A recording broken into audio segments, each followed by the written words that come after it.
হঠাৎ করে নয়, এটা গত 4-5 মাস ধরে আমাদের একাধিকবার আমাদের বৈঠক হয়েছে। ইউনিয়নের তরফ বৈঠক হয়েছে, প্রশাসনের মাধ্যমে আমাদের সঙ্গে পৌরসভা বৈঠক হয়েছে। তো আমরা গত মাইকিং 4 দিন ধরে করেছি। 14 তারিখ থেকে জোর বিজয় যে পদ্ধতি চালু হওয়ার কথা ছিল, সেটা গতকাল বৃষ্টি বা আমাদের কিছু পলিটিক্যাল মিছিলের জন্য এটা করিনি। আজ থেকে আমরা চালু করলাম। যাদের কিউআর কোড নাই তাদের তো অবশ্যই করতে হবে। আমরা এই যে ধরলাম আজকে আমার টোটো, এদেরকে সব পার্কিংয়ে পাঠানো হচ্ছে। আমাদের প্রশাসনের সব লোকরা ছিল। আগামী দিনে এরকম অভিযান চলবে। আগামী দিনে সিউড়ি শহর যানজট মুক্ত করে আমরা প্রতিজ্ঞাবদ্ধ, আমরা যানজট মুক্ত করবই।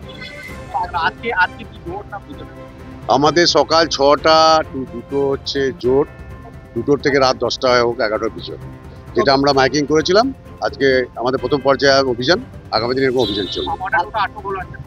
এই মুহূর্তে আমাদের 18টা টোটো আটক হলো, আমাদের পার্কিংয়ে পাঠাচ্ছি। এরা এখন 15 দিন থাকবে, ফাইন দেবে, টোটো বন্ধ থাকবে, তখন ওরা বুঝতে পারবে যে এটা ফাইন। আমরা যৌথভাবে সিদ্ধান্ত নিয়েছি, আমাদের প্রশাসনিক বা আমরা পার ডে 100 টাকা করে ফাইন হবে।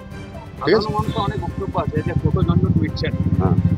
প্রতিজ্ঞাবদ্ধ মানে আমরা প্রশাসন, পৌরসভা, আমরা সবাই সিউড়ির পথচারিত মানুষ যাদের যানজট সৃষ্টির কারণ হয়ে দাঁড়াচ্ছে, বিভিন্ন স্কুল কলেজ ছাত্রছাত্রীদের অসুবিধা হচ্ছে, এমনকি যারা অ্যাম্বুলেন্স নিয়ে যাচ্ছে রোগীরা, তাদের অসুবিধা হচ্ছে, আমরা যানজট মুক্ত করবই।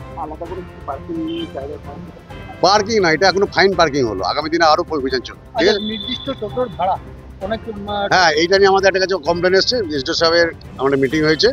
প্রত্যেক স্ট্যান্ডে একটা করে চার্ট ঝুলাবো, কার কতটা ভাড়া যাবে। ডিস্টেন্স অনুযায়ী না ওটা ডিস্টেন্স অনুযায়ী, স্টেশন থেকে কত, হাসপাতাল থেকে কত, মানে বিভিন্ন ডিস্টেন্স অনুযায়ী। আচ্ছা, সপ্তাহে কবে কবে টিটিভি টোটো আমরা আবার মাইকিং করে যাবো। আবার একদিন হঠাৎ কালকে অভিযান করতে পারি, পরশু করতে পারি, বলে করবো না, মাইকিং দাঁড়াবে। ওই দিক থেকে এলাম, টোটোটা ধরলো ওই পুলিশ,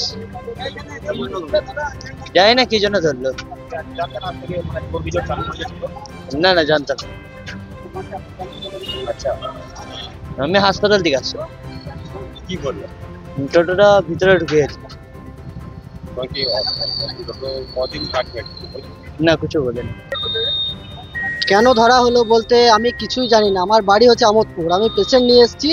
তো পেশেন্টকে দেখিয়ে বাড়ি যাচ্ছিলাম, হঠাৎ করে এখানে ধরলো, বলছে গাড়িটাকে ঘুরিয়ে এখানে বড় পার্কিং। আমি এসব ব্যাপারে কিচ্ছু জানি না। অনেক সব টোটোওয়ালা আছে এখানে, তারাও অনেক দূর থেকে এসছে।